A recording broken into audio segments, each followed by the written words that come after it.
एवढ्या मोठ्या स्त्री सावित्रीबाई फुले यांच्या जयंतीची जर अनुष्का मुक्ता साळवेसारख्या सावित्रीबाईसारखे जर बलिदान हे शासनाच्या माध्यमातून जर समजा ज्या हॉस्टेलमध्ये शिकत आहे तिची आत्म्या होते कुठेतरी थांबलं पाहिजे.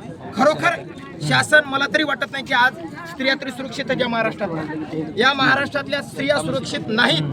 खरोखर वाटते कारण जर स्त्री ज्या माईने सावित्रीबाईंनी महाराष्ट्र स्त्रियांसाठी निर्माण केला, या देशाची पंतप्रधान महिला असली पाहिजे, या देशाची मुख्यमंत्री महिला असली पाहिजे. ही महिला आज कुठेतरी गळफास लावण्याचं काम हे षडयंत्र या माध्यमातून करत आहे. म्हणून मला शासनाला विनंती आहे की कुठेतरी थांबले पाहिजे. यदा निदान एक अनुष्का ही महाराष्ट्राची USP कलेक्टर जिल्हाधिकारी होणारी तिची जर आज तुम्ही हत्या करत असाल तर उद्या या महाराष्ट्राच्या महिलांचं भवितव्य काय? उद्या तुम्ही हा प्रश्न जर ही लहानशा चिमुकलीचा जीव बळी घालत असाल तर उद्या कोणा शाळेत मुली पाठवायच्या, कोणत्या बेसवर हे करायचं? खरोखर तिथं जो वार्डन असाल, जे कर्मचारी असतील त्यांनी त्याच्यामध्ये षडयंत्र करून अनुष्काला संपवलं.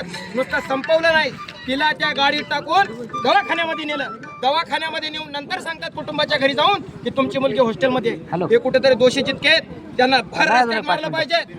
शासन व्यवस्था कुठे गेली हा प्रश्न आहे. जर एवढा षडयंत्र जर या महाराष्ट्रातल्या पुरोगामी होत असतील ते कुठेतरी थांबले पाहिजेत. यंदा या आजच्या आंदोलन नुसतं छोटं आहे पण येणाऱ्या काळामध्ये महाराष्ट्र बंद करण्याशिवाय राहणार नाही. पण जो कुणी अडकू असेल जरी शासनात त्याला शिक्षा दिली नाही पण आम्ही निश्चित रूपानं पुढच्या बाईनं यांना सोडणार नाही. हा माझा नामदेव मानमोठे जिल्हाध्यक्ष यांचा आव्हान आहे. खरोखर शासनाने लक्षात घ्या, आमच्या आई बहिणीच्या अत्याचार थांबा. परवा जालन्यामध्ये प्रकरण घडते, कसं काय घडते? शासन कुठे आहे? संरक्षण कायदा कुठे आहे? कुठे आहेत न्यायमंत्री? कुठे आहे इथली व्यवस्था? खरोखर प्रश्न मुख्यमंत्री साहेबांना माझं आव्हान आहे, येणाऱ्या काळामध्ये असा प्रकार घडू देऊ नका.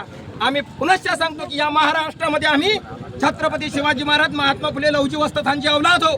निश्चित रूपाने आम्ही शस्त्र सोडून दिले पण येणाऱ्या काळामध्ये आम्हाला शस्त्र उतरवण्याची परवानगी देऊ नका. येणाऱ्या काळामध्ये तुम्ही लक्षात ठेवा. मी शासनाला परत सांगतो, विनंती करतो की आपण सर्वांनी कटाक्षानं त्याच्यामध्ये जास्तीत जास्त सखोल कारवाई करून तात्काळ त्यांना फाशी द्यावी. जय लहुजी, जय अण्णा, जय बिरसा, जय लहू.